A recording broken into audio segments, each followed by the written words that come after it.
Días, queridos estudiantes, nos volvemos a encontrar nuevamente en nuestra clase de Historia Universal. El día de hoy vamos a hablar acerca de la restauración europea, protagonistas, objetivos y el llamado reordenamiento de Europa tras la caída de la derrota de Napoleón Bonaparte. Entonces recordemos un poquito, a ver. La etapa posterior a las guerras napoleónicas ha sido denominada la época de la restauración. Durante ella, los grandes protagonistas de la victoria final sobre Bonaparte intentaron dar a Europa un ordenamiento que aseguraba la estabilidad del continente. Al mismo tiempo, sin embargo, se fue haciendo cada vez más evidente que la revolución, se fue haciendo más evidente que la revolución y Napoleón, que había difundido por Europa muchas de las ideas y acciones de la revolución, habían dado vida a fuerzas que no permitirían un retorno a la situación prerevolucionaria, sino que aspiraban a una auténtica reforma de Europa. Así pues, la restauración fue un momento de tensión entre los herederos de los ideales de la revolución y las grandes potencias que aspiraban a un retorno a la normalidad.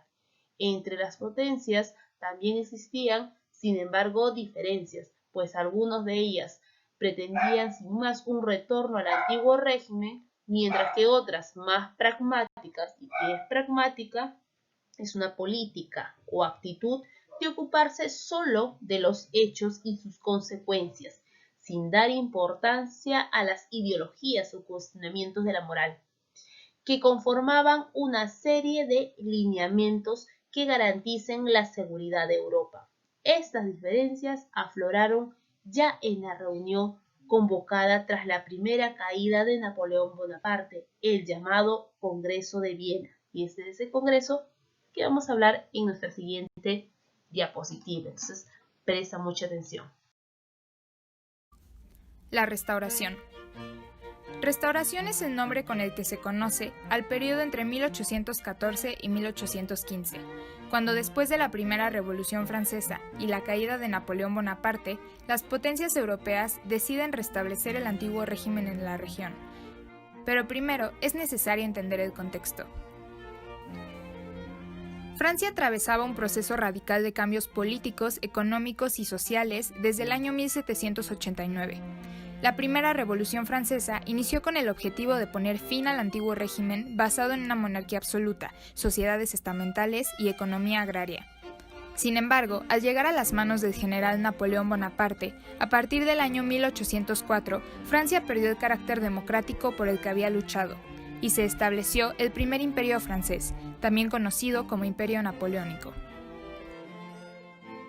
La expansión francesa tuvo su apogeo en 1810, pero inició su caída tan solo 2 años después, en 1812, cuando Napoleón Bonaparte toma la decisión de invadir Rusia y es derrotado.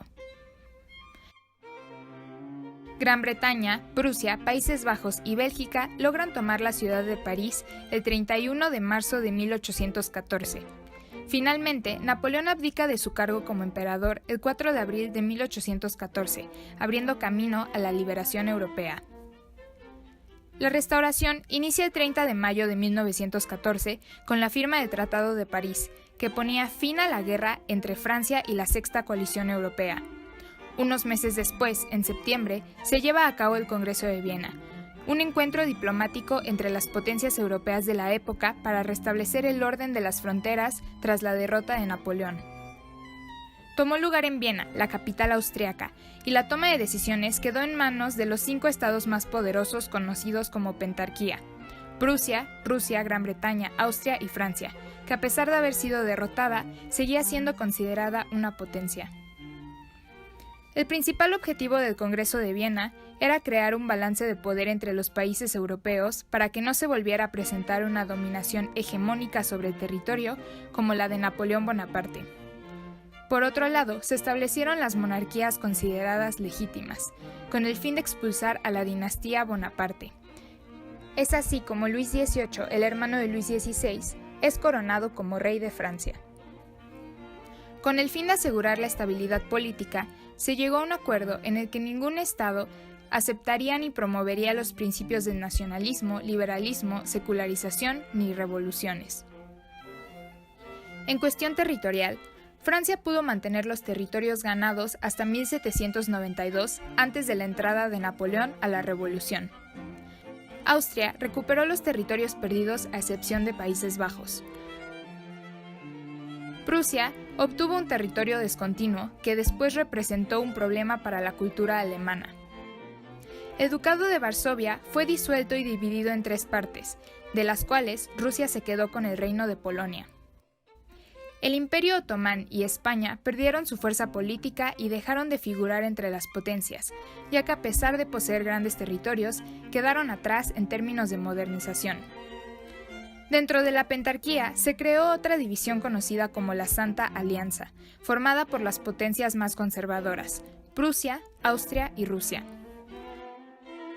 La restauración llegó a su fin con el exilio final de Napoleón Bonaparte, que después de un último intento por recuperar su poder, perdió la batalla de Waterloo en Bélgica y fue desterrado a la isla de Santa Helena hasta su muerte.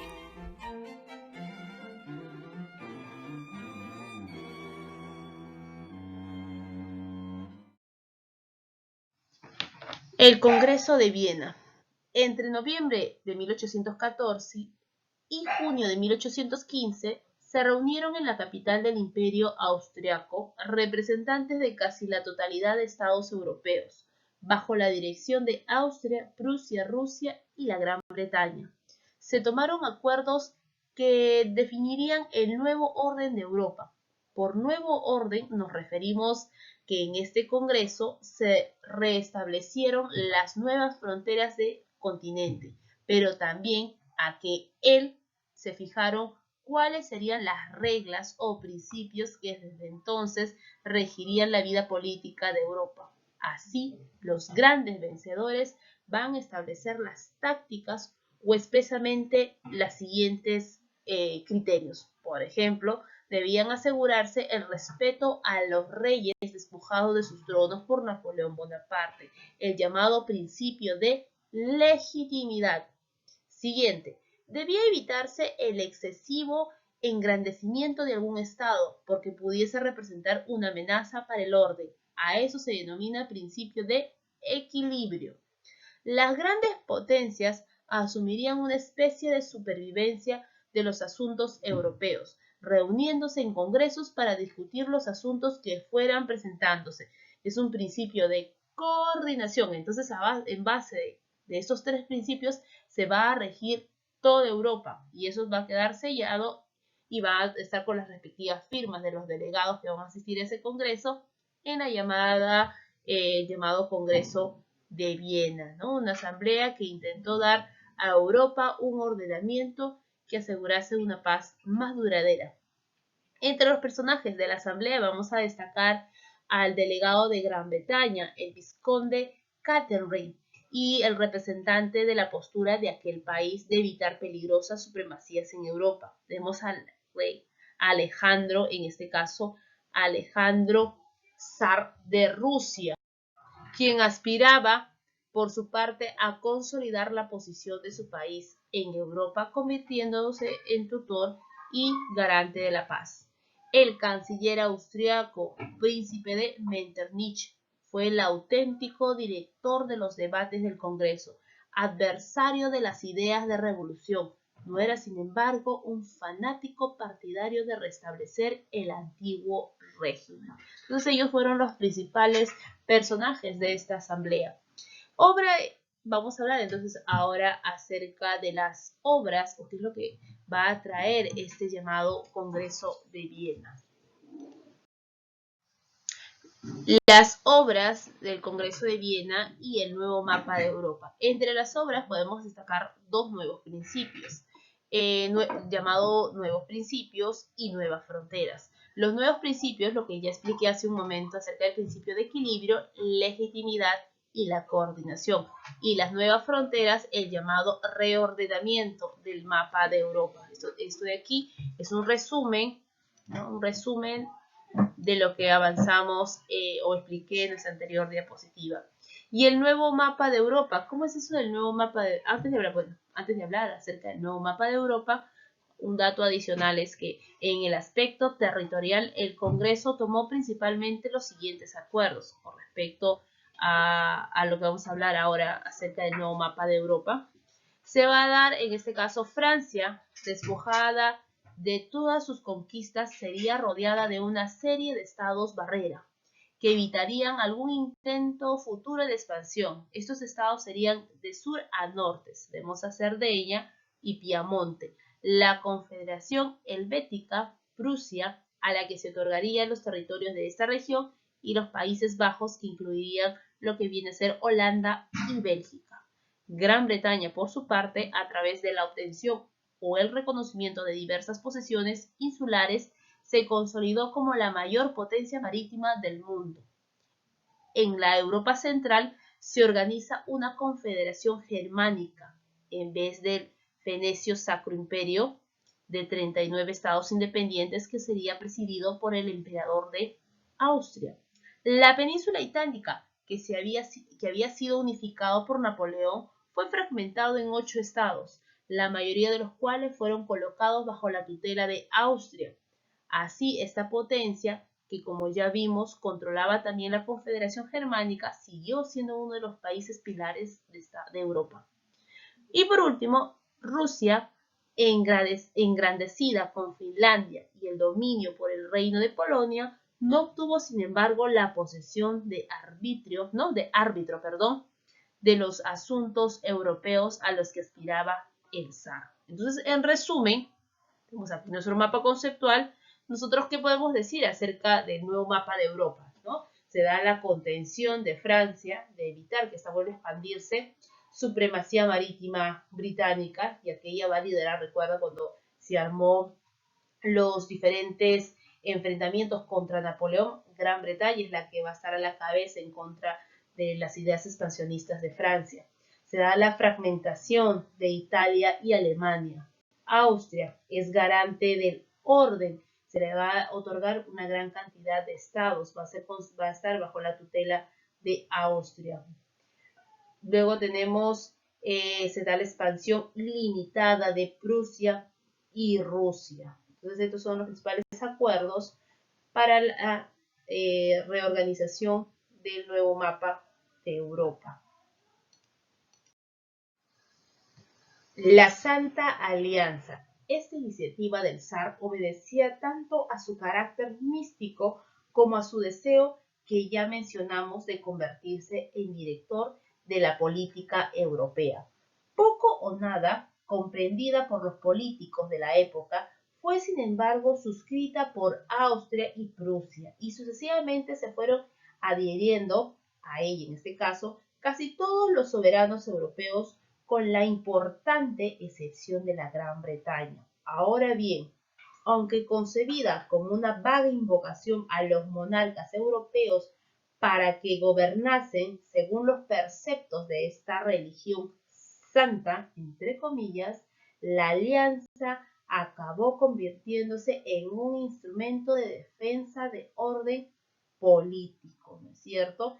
Recuerda que Alejandro, zar de Rusia, es el que va a formar esta llamada, va a estar a la cabeza de esta llamada Santa Alianza. ¿Quiénes van a integrar? Va a integrar, aquí está en nuestro mapa, tenemos al Imperio acá vamos a señalar, aquí está el Imperio Austriaco, luego tenemos a Prusia y al Imperio Ruso, liderado por Alejandro I. Recuerda que él va a ser la cabeza de esta Santa Alianza. Entonces estos tres países, estos tres imperios se van a juntar para tener supuestamente, como les dije al inicio, tener unos preceptos de la religión santa. Pero al final esto se va a convertir o va a pasar ya a una defensa o como una estrategia o aliado, ¿no?, en el orden político, debido al expansionismo que se había dado en toda Europa. Bueno, eso sería todo con respecto a la restauración europea. Te invito a que repases el libro, resuelvas las preguntas relacionadas al tema, y conmigo sería hasta la tarde. Así que nos vemos, jóvenes. Buenos días.